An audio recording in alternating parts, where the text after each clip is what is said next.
95 news ప్రతిక్షణం ప్రజాక్షేమం కోసం బులెటిన్ల ముందుగా హెడ్లైన్స్ చూద్దాం. దశాబ్ది దగా పేరుతో కాంగ్రెస్ చేపట్టబోయే నిరసనలపై మంత్రి జగదీష్ రెడ్డి మండిపాటు. తాము వేసిన రోడ్ల మీద నడుస్తున్నది అవాస్తవమా అని ప్రశ్న.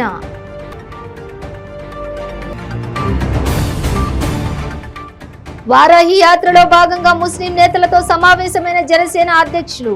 బీజేపీతో పొత్తు పెట్టుకున్న ఏ పార్టీ ముస్లింలకు నచ్చదన్న పవన్ కళ్యాణ్.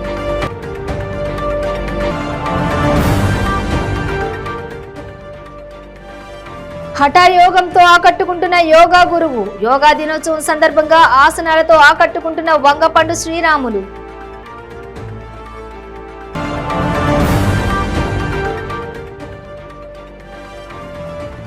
విశాఖ భారతి మంగపురం కాలనీలో దొంగ అరెస్ట్. ఇళ్లలో చోరీలకు పాల్పడుతున్న నిందితుడిని పట్టుకున్న పోలీసులు. డీటెయిల్స్ చూస్తే దశాబ్ది దగా పేరుతో కాంగ్రెస్ చేపట్టబోయే నిరసనల అంశంపై రాష్ట్ర విద్యుత్ శాఖ మంత్రి జగదీష్ రెడ్డి మండిపడ్డారు. కాంగ్రెస్ పార్టీకి ఆల్రెడీ ప్రజలు నిరసన తెలియజేశారని, అందుకే ప్రతిపక్షంలో ఉన్నారని ఎద్దేవా చేశారు. ఇంకా బుద్ధి తెచ్చుకోక అవాస్తవాలు మాట్లాడుతూ యాత్రలు చేస్తున్నారని ధ్వజమెత్తారు. ఉత్సవాల్లో ఏది అవాస్తవమని నిరసన చేస్తారు అని మంత్రి జగదీష్ ప్రశ్నించారు. ప్రజలకు సంక్షేమం అందటం అవాస్తవమా? మేము వేసిన రోడ్ల మీద నడుస్తున్నది అవాస్తవమా?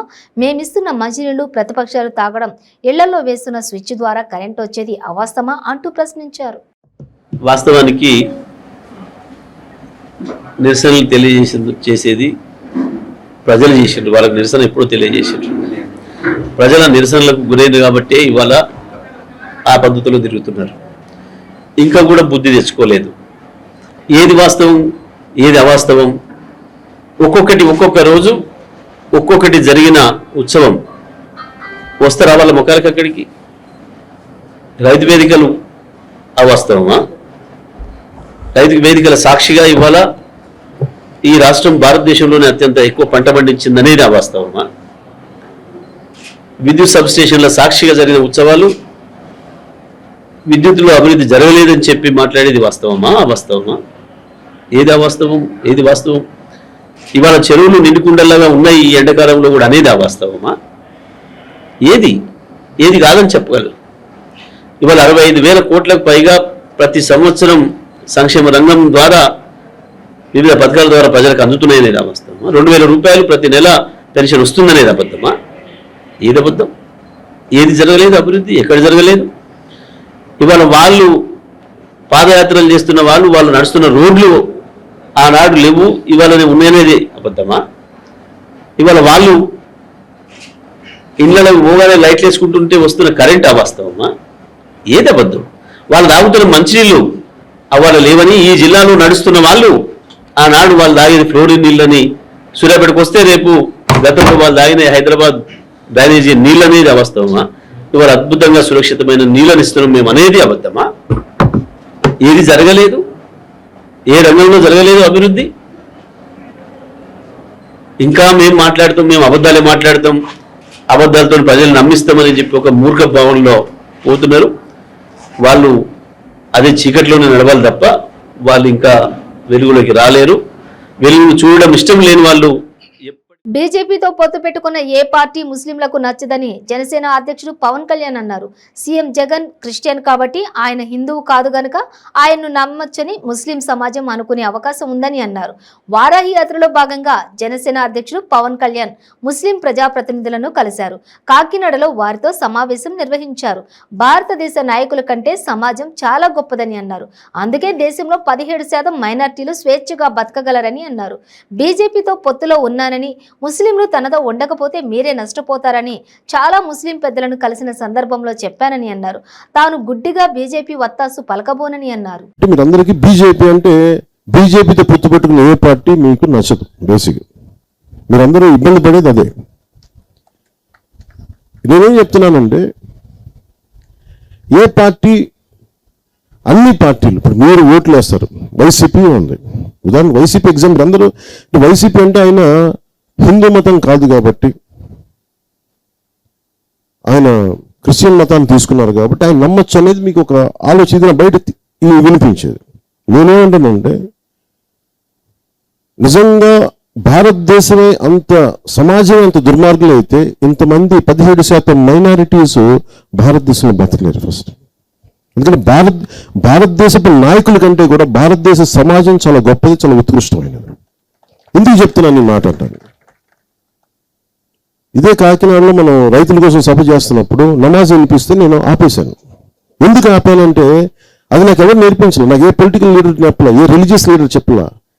ఈ దేశ ధర్మం నేర్పించింది, ఇంకొక మతానికి గౌరవం ఇవ్వటం అనేది.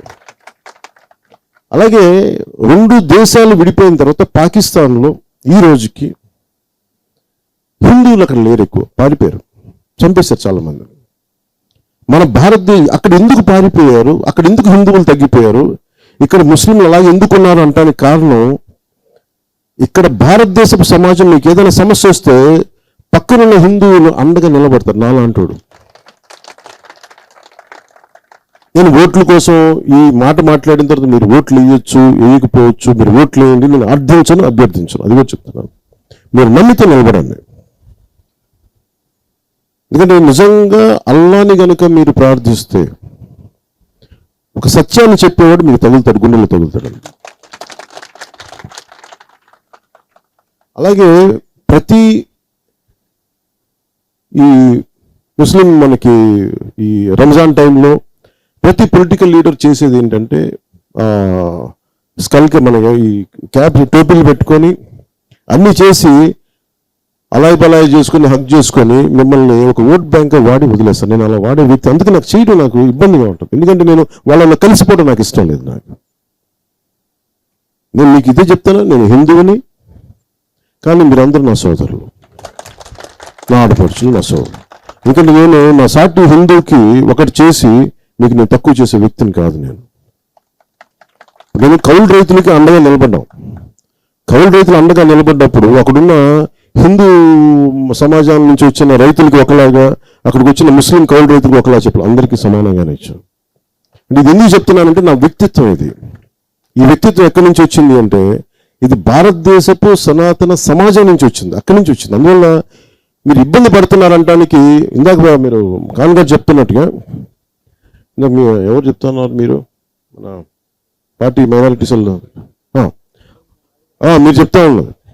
మీరు చెప్తా ఉన్నది మైనారిటీస్ అని కానీ మీకు కబ్రిస్తాన్ ఇచ్చేస్తాం, మీకు కూర్చోబెట్టి అక్కడ ఇలా చాలా చిల్లరగా మాట్లాడుతున్న చిరాకు ఉంటుంది, చాలా చిల్లరగా ఉంటుంది.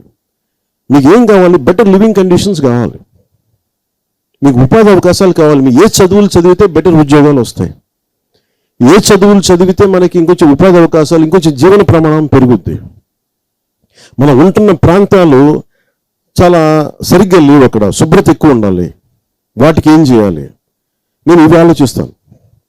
కానీ మీరు భారతీయులు లాస్ట్ టైం కూడా నేను 3 ఎంపీ సీట్లు ఇచ్చాను, లేదంటే మనకి 3 ఎమ్మెల్యేలకు ఇచ్చానంటే ఏ పార్టీ చేయదు. ఎందుకంటే అసలు ప్రమోట్ చేయడానికి ఇబ్బంది పడతారు.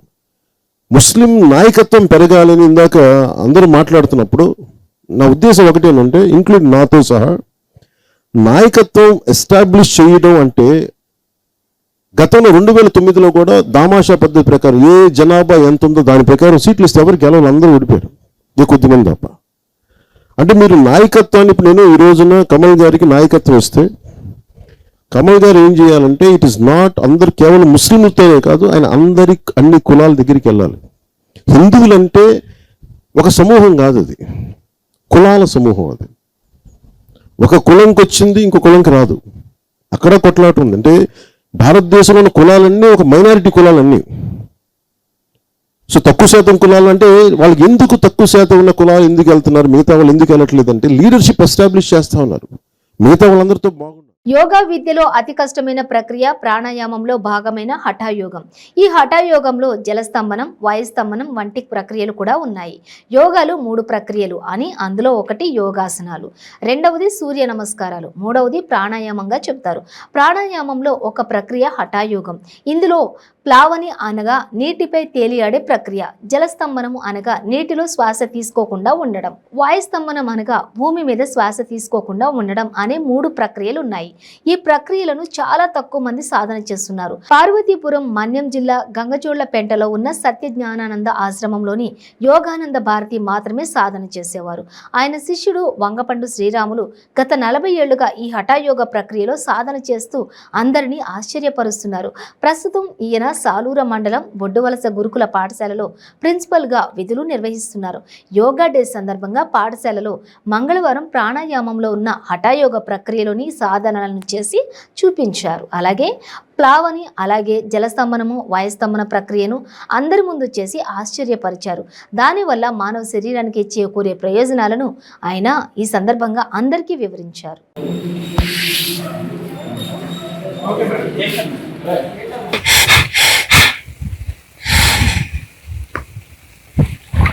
చెప్పు ఏంటి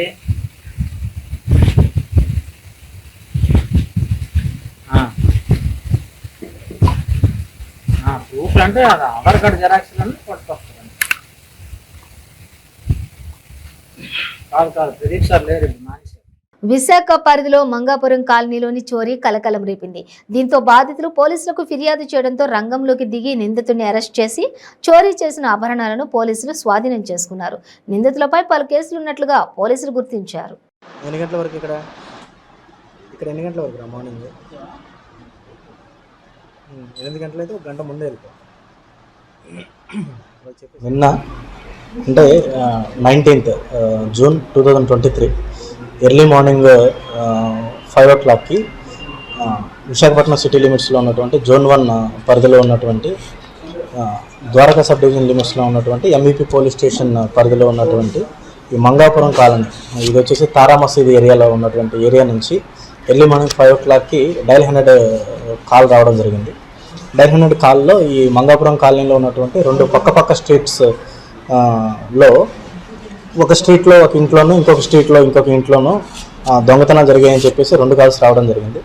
5 o'clock మార్నింగ్ కాల్ రాగానే ఇమీడియట్గా 5:30 కల్లా మా స్టాఫ్ మొత్తం కూడా అక్కడికి క్రైమ్ స్టాఫ్ ఎవరైతే ఉన్నారో క్రైమ్ స్టాఫ్ ఆ సీన్కి రీచ్ అవ్వడం జరిగింది. సీన్కి రీచ్ అయ్యి ఆ సీన్ మొత్తం కూడా అబ్జర్వ్ చేసేసేసి ఆ ఏరియాలో ఉన్నటువంటి క్లూస్ మొత్తం కూడా అబ్జర్వ్ చేసేసేసి ఆ క్లూస్ అన్నిటిని కూడా మేము తరోగా చెక్ చేసేసి వాటికి సంబంధించినటువంటి ఇన్ఫర్మేషన్ గ్యాదర్ చేసుకొని ఆ అఫెండర్ని వితిన్ 4 hours పట్టుకోవడం జరిగింది.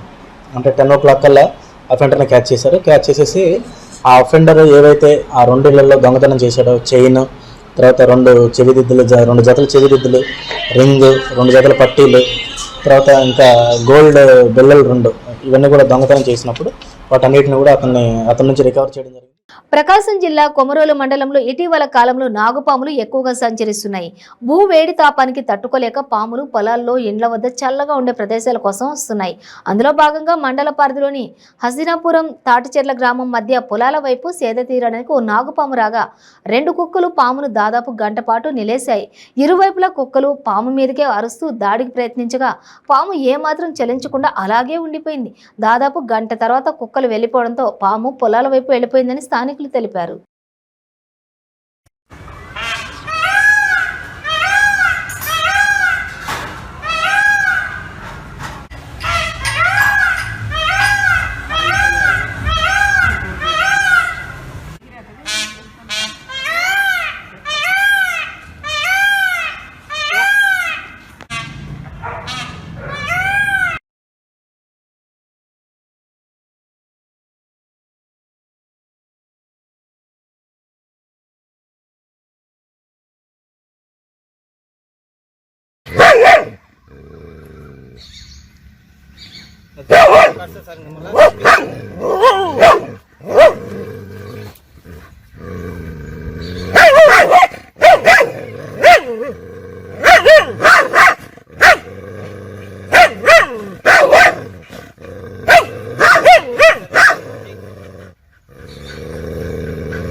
సిపిఎం పార్టీ ఆధ్వర్యంలో మహాపాదయాత్ర నెల్లిపాక నుండి విజయవాడ వరకు సిపిఎం పార్టీ ఆధ్వర్యంలో చేపట్టిన మహాపాదయాత్రను జయప్రదం చేయాలని సిపిఎం జిల్లా కార్యదర్శి మూలం రమేష్ కోరారు. పోలవరం ప్రాజెక్టు నిర్వాసితులందరికీ 2013 భూసేకరణ చట్ట ప్రకారం పురాణావాసం పరిహారం ఇవ్వాలని డిమాండ్ చేశారు. 1986 నుంచి 2022 వరదల్లో మునిగిన గ్రామాలు అన్నింటినీ మొదటి దశ పునరావాసంలో కలపాలన్నారు. గోదావరి వరద నుండి రక్షించడానికి ప్రభుత్వం ముందస్తు సహాయ చర్యలు చేపట్టాలని కోరారు. పోలవరం నిర్వాసితుల గురించి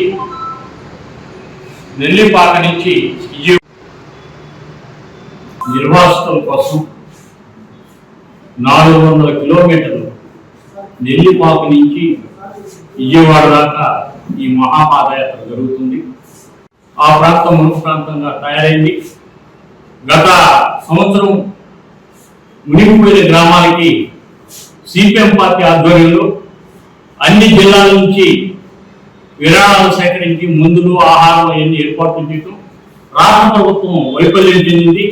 అందువల్ల ఈ పాదయాత్ర నెల్లపాక నుంచి విజయవాడ దాకా 400 కిలోమీటర్ల పాదయాత్ర జరిగి విజయవాడలో పెద్ద ఎత్తున బహిరంగ జరుగుతుంది. అందువల్ల ఆ ప్రజల యొక్క గిరిజనులు ప్రధానంగా గిరిజనులు అక్కడ ఉండేటువంటి వాళ్ళని ఆదుకోవాలనేటువంటి పాదయాత్ర జరుగుతుంది. దీనికోసం మేము ఇక్కడ కూడా విరాళాలు వసూలు చేసి వాళ్ళకి ఆదుకునేదానికి బులెటిన్లో షార్ట్ బ్రేక్ తీసుకుందాం. ಕೆಂಪು ರುಬಿ, ಮುತ್ಯಂ ಪೇರ್, పగడం కోరల్, పచ్చ యమరాల్, కనకపుష్య రాగం ఎల్లో సఫైర్, వజ్రం డైమండ్, నీలం బ్లూ సఫైర్, గోమేధికం హెసోనైట్, వైఢూర్యం క్యాట్సైట్. రత్నాల్లో మహత్యం ఏమిటి? రత్నం పెడితే తలరాత మారుద్దా? రత్నం మారితే రంగు పడుద్దా? రత్నం మహత్యం త్వరలో మీ 95 న్యూస్ ఛానల్లో. మీ జాతకం బాగాలేదని ఇబ్బంది పడుతున్నారా? మీరు అనుకున్న పనులు జరగడం లేదా? నిత్యం సమస్యలతో సతమతమవుతున్నారా? మరి ఇంకెందుకు ఆలస్యం? మీకు జాతక రత్నాలపై నమ్మకం ఉంటే మీ జాతకం ప్రకారం జ్యోతిష్యుడు చెప్పిన సర్టిఫైడ్ నవరత్నాల కోసం వెంటనే సంప్రదించండి. సంప్రదించవలసిన అడ్రస్ ఎస్కే జ్యువెలర్స్, రామ్నగర్, హైదరాబాద్. నెంబర్ 9640261234. మీ పెళ్లి రోజు, పుట్టినరోజులు, మరే ఇతర శుభ కార్యక్రమాలకైనా మీ బంధువులకు, శ్రేయోభిలాషులకు శుభాకాంక్షలు చెప్పాలనుకుంటున్నారా? మీ ఇంట్లో జరిగే శుభకార్యాలను టీవీలో చూడాలనుకుంటున్నారా? అయితే ఆలస్యం ఎందుకు? 95 న్యూస్ అందిస్తోంది మీకు ఆ అద్భుతమైన అవకాశం. ఆలస్యం ఎందుకు? స్క్రీన్ పై కనిపించే ఈ నంబర్కు వెంటనే డయల్ చేయండి. మీరు చెప్పే శుభాకాంక్షలు ప్రత్యక్ష ప్రసారంలో చూడండి. మీరు డయల్ చేయవలసిన number 9912696750. Welcome back to 95 news. ఏపీలో సంచలనం రేపిన విశాఖ స్వామీజీ కేసు విచారణలో సంచలన విషయాలు వెలుగులోకి వస్తున్నాయి. బాలికపై అత్యాచారానికి సంబంధించిన ఆధారాలు లభించినట్లు పోలీసులు తెలిపారు. సాక్ష్యాలను తనకు అనుకూలంగా మార్చుకునేందుకు స్వామీజీ యత్నించారని పోలీసులు వెల్లడించారు. స్వామీజీ ఆశ్రమం నుంచి 12 మంది బాల సంరక్షణ గృహానిధికి అధికారులు తరలించారు. ఇక ఆశ్రమానికి వచ్చిన దిశ ఏసీపీ వివేకానంద బాలికల నుంచి వివరాలను సేకరించారు. ఈ నెల 13న ఆశ్రమం నుంచి ఒక బాలిక బయటకు వచ్చింది. కృష్ణా జిల్లాలో ఆ బాలికకు సంబంధించి వివరాలు సేకరించిన పోలీసులు విశాఖలో జరిగినటువంటి దారుణానికి సంబంధించి ఆధారాలు సేకరిస్తున్నారు.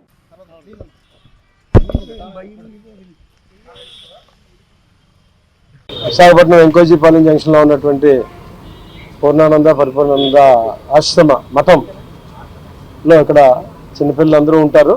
వాళ్ళు చదువుకుంటూ అందులో ఉన్నటువంటి ఒక 15 సంవత్సరాల బాలిక ఇక్కడి నుంచి ఉండలేక మరి ఏమో భయంపడి పారిపోయింది. ఇక్కడి నుంచి 13వ తారీఖున ఆమె ఇక్కడి నుంచి రాజమండ్రి వెళ్ళి అక్కడ ట్రైన్ జర్నీలో ఒక సోషల్ వర్కర్ ఆవిడని తీసుకుని విజయవాడ వెళ్ళినాక విజయవాడలో సిడబ్ల్యూసీ వారి ద్వారా అక్కడ దిశ పోలీస్ స్టేషన్లో కంప్లైంట్ ఇవ్వడం జరిగింది. ఈ ఆశ్రమానికి చెందినటువంటి స్వామీజీ ఆమె పట్ల సెక్షువల్ హెరాస్మెంట్ చేసినట్లు, ఆమెను శారీరకంగా చేసినట్టు, అసాల్ట్ చేసినట్టుగా చిన్న కంప్లైంట్ మీద విజయవాడ సిటీ పోలీస్ దిశ పోలీసు వాళ్ళు కేసు నమోదు చేశారు. అది ఆమె పాయింట్ ఆఫ్ జ్యూరిడిక్షన్ విశాఖపట్నంకి ట్రాన్స్ఫర్ చేయడం జరిగింది. ఇక్కడ దిశ ఏసీపీగా నాకు ఇన్వెస్టిగేషన్ ఇచ్చారు. ఆ కేసులో దర్యాప్తు భాగంగా ఇప్పుడు మేము ఇక్కడ రావడం, ఆశ్రమంలో ఏం జరిగింది వాస్తవాలన్నిటి మీద మేము దర్యాప్తు చేస్తున్నాం. ఇక్కడ 4 ఆడపిల్లలు ఇక్కడ ఉన్నారు, అందులో 2 చిన్నపిల్లలు, 2 విశాఖ దక్షిణ నియోజకవర్గంలోని టౌన్ కొత్త రోడ్డులోని శ్రీ జగన్నాథ స్వామివారి రథయాత్ర అత్యంత శోభాయమానంగా జరిగింది. శ్రీ స్వామివారిని రథంపై వేంచేయించారు. శ్రీ జగన్నాథుడు, బలభద్రుడు, సుభద్రాదేవిలను ప్రార్థించేందుకు ఉదయం నుండి భక్తులు ఆలయం వద్దకు బార్లు తీరారు. వేద మంత్రాలు, మంగళ వాయిద్యాల మధ్య శ్రీ జగన్నాథ స్వామి వారికి విశేష పూజలు నిర్వహించారు. దక్షిణ నియోజకవర్గం ఎమ్మెల్యే వాసుపల్లి గణేష్ కుమార్ శ్రీ జగన్నాథ స్వామి వారికి ప్రత్యేక పూజలు చేసి రథయాత్రను ప్రారంభించారు.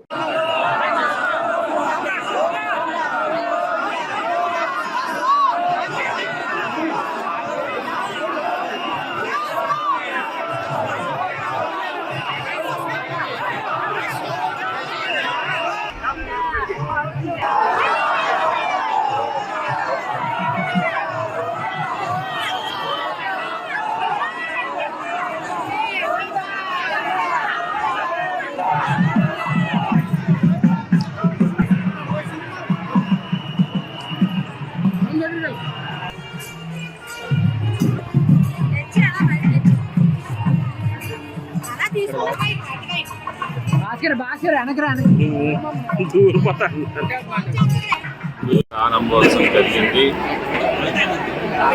నిన్న అత్యంత వైభవంగా కళ్యాణం చూడముచ్చటగా కనుల విందుగా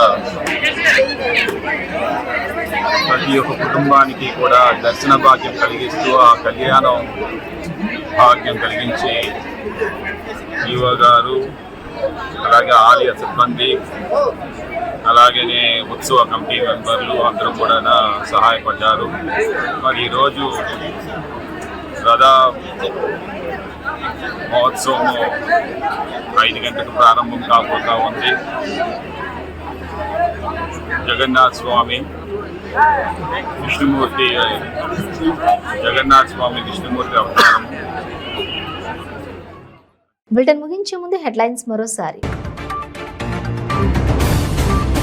దశాబ్ది దగా పేరుతో కాంగ్రెస్ చేపట్టబోయే నిరసనలపై మంత్రి జగదీష్ రెడ్డి మండిపాటు. తాము వేసిన రోడ్ల మీద నడుస్తున్నది అవాస్తవమా అని ప్రశ్న.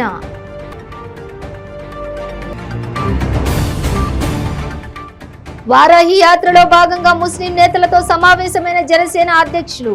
బీజేపీతో పొత్తు పెట్టుకున్న ఏ పార్టీ ముస్లింలకు నచ్చదన్న పవన్ కళ్యాణ్.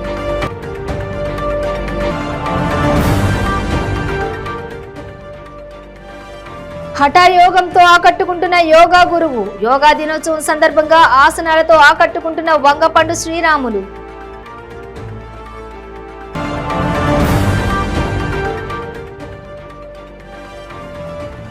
విశాఖ పరిధి మంగపురం కాలనీలో దొంగ అరెస్ట్. ఇళ్లలో చోరీలకు పాల్పడుతున్న నిందితుడిని పట్టుకున్న పోలీసులు. ఇవి బులెటిన్ డీటెయిల్స్. చూస్తూనే ఉండండి 95 న్యూస్.